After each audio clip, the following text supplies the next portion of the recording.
welcome to my second tutorial. Today we will be creating this.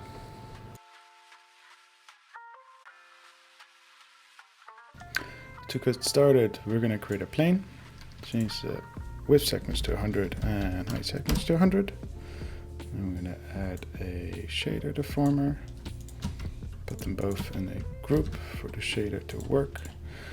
And then we're going to add a noise and a noise. I'm going to change the space to both. Change the global scale to 222. Rate of scale to 333. For it to see it in effect, I'm going to change the parameter on the shader from scale to position and do Z position 66 and change the deformer to point for it to work. Back in the noise, I'll add some animation. I'm going to add it to 0.01. Do a loop of 10, which will be 10 seconds. I'm working at 30 frames a second, so that will be 300 frames for the loop to work. And to smooth out the plane, I'm going to add a subdivisions by holding Alt while the plane is selected. Now I'm going to hide that for a minute. I'm going to create some splines and I'm going to create a helix. Create the start radius 0, end radius to 0. Now I have a flat line. I'm going to group this. Add the helix to a cloner. While holding Alt, I'm going to change it from grid to linear. I'm going to do 333 clones, but not in the Y, but in the Z. 0.06, nope, 0.6 centimeters. Now in that same group, I'm going to copy the original shader, and because it's been set to world, it will work. Now the Z position is not correct, so I'm going to change that to Y, but add one more. So I'm going to add it to 67. And now we have the same shader noise deformer on the splines as well as the plane. So I'm going to unhide the plane. I'm going to move it around and scale it to the same size as the splines. And there we go. And we have our basic animation.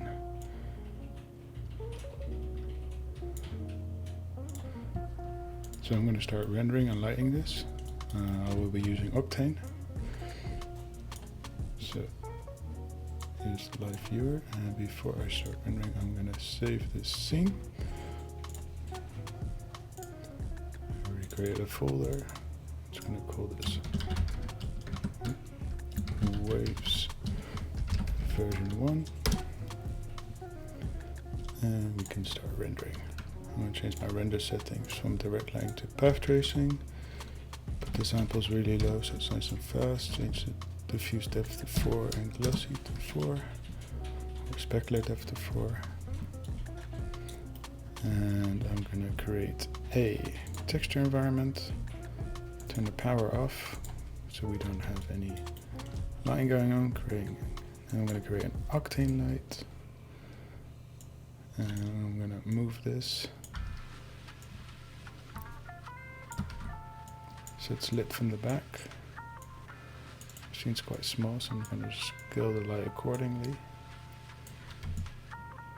And have it towards the end, looking down.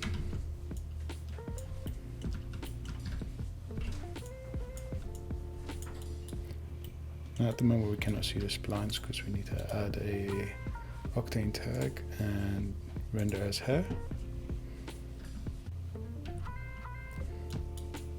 Sometimes if you do have any weird things going on, just change the frame. It can be a bit buggy.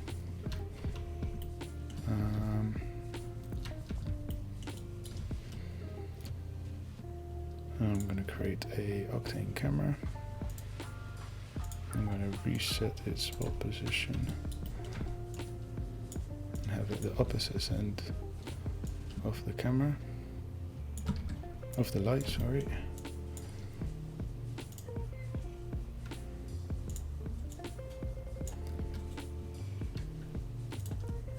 And that is more or less it. I'm going to change its focal length to 50. Trim up a bit. I'm going to add a Octane material. And just turn off the diffuse so we have a matte black material and add that to the plane.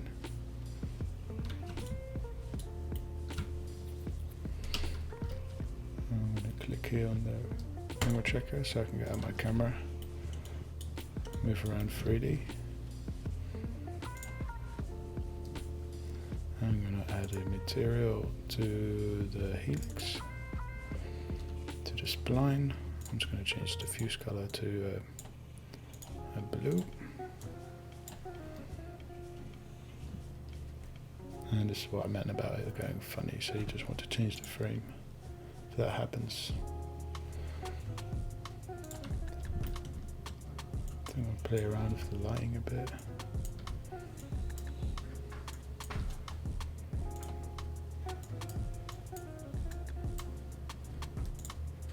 There we go. Now all the lines are quite uniform, so I'm going to add a random effector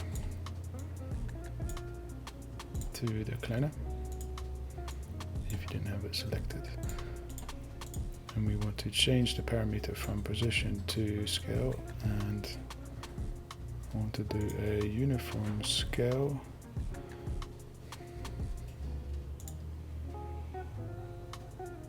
Uniform scale to 0.02. Now we have a bit of randomness. Also I want to change the thickness of my hair. I'm going to change the thickness of my hair to 0.1 and tip thickness to 0. Now they're a bit thinner. And change frame.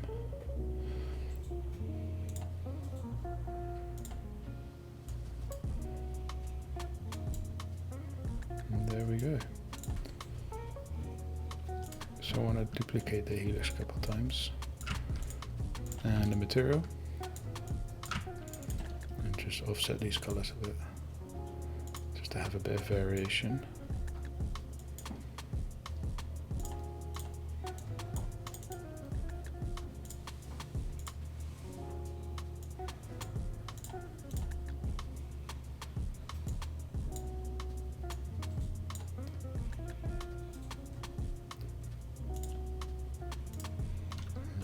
Back to the camera, I'm just going to frame this a bit.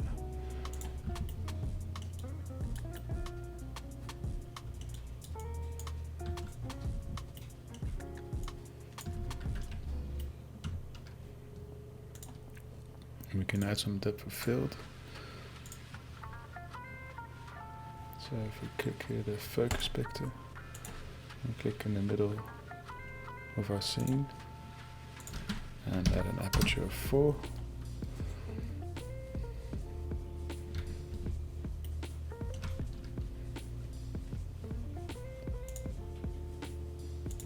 Lock the resolution.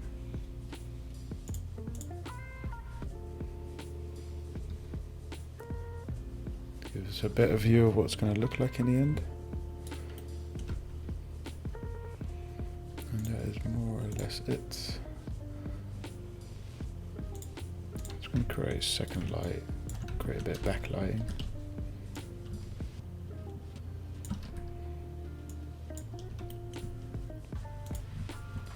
Turn down the power a lot, just so it's very subtle. As you can see if we set it that light.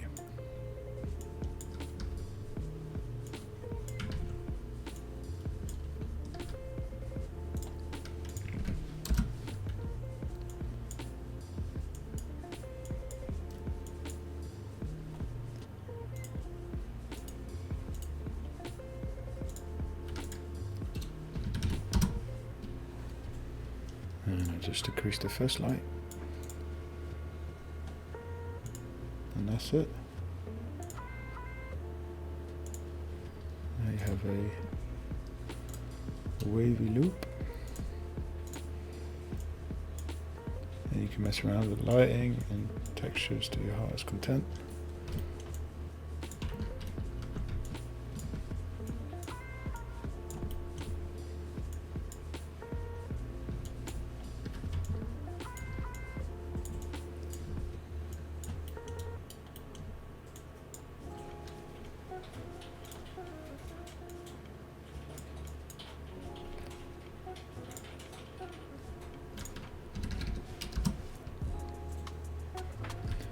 And now I'm going to add some bloom, a bloom effect if you get to the render settings in post. And just increase that a little, keep it very subtle, and that's it. You can mess around a bit more with the colors and we can render everything. So these two blues are quite similar.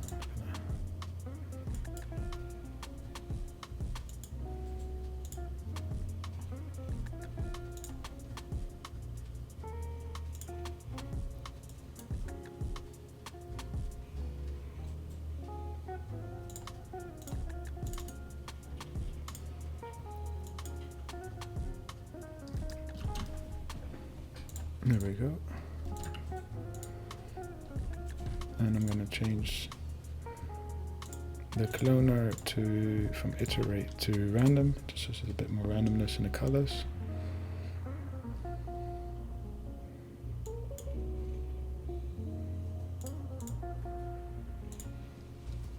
You can change the seed.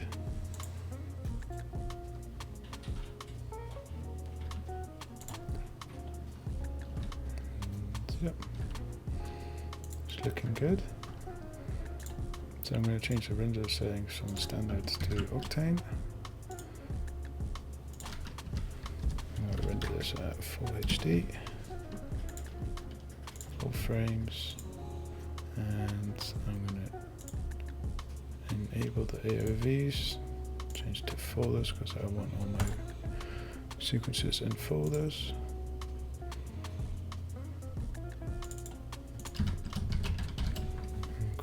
Waves. Now I want to also in the render settings, if you go to camera image denoiser, you can enable denoising and get quite clean renders without having crazy render times. And in the passes I want to have the beauty, direct, diffuse direct and diffuse indirect, and that's all we need because there's nothing else going on really. It's just diffuse materials. That's an ambient occlusion and there's some ZDEF, and we can check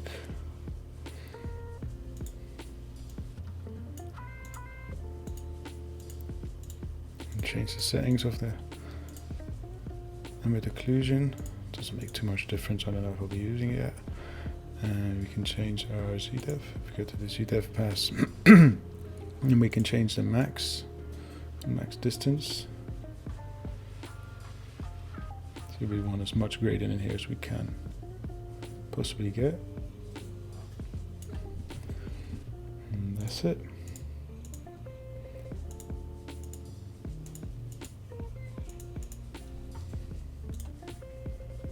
Now we can basically hit render and wait for that to be done.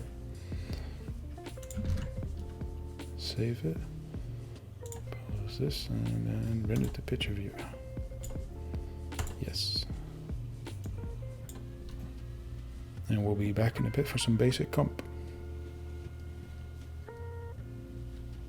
Oh, and you might want to be in the right camera as well.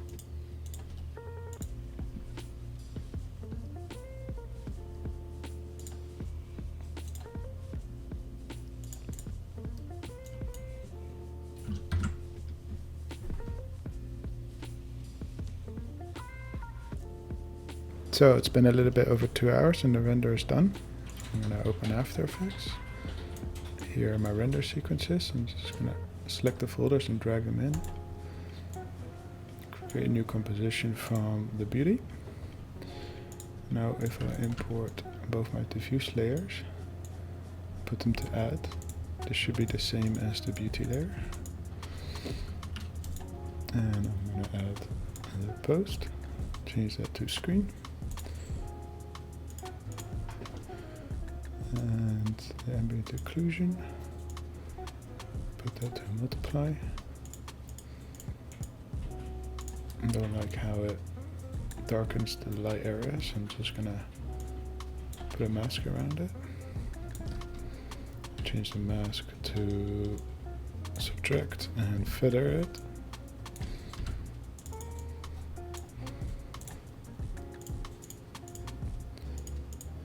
So this render is a bit noisy, but obviously you can add more samples for a higher quality. I'm going to add the Z-depth and change that to add. Multiply it, darken the front. Instead of this, I'm going to copy the mask.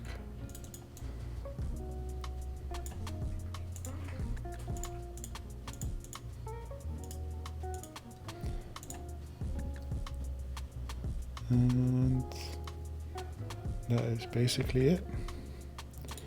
We can add a adjustment layer, and I'm going to add a curves just to add a bit more contrast.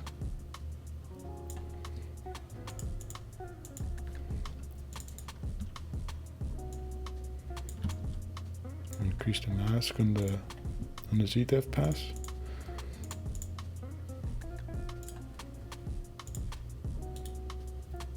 And yeah.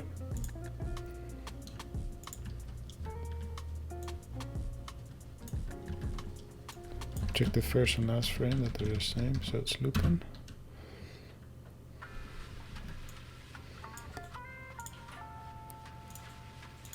And that's it. So it's quite noisy on top, so what we can do is duplicate the adjustment layer. I'll just delete the curves. Add a fast blur and just blur out the top. So I'm going to make a mask over this adjustment layer and just feather that out. So we cheat the noise a bit.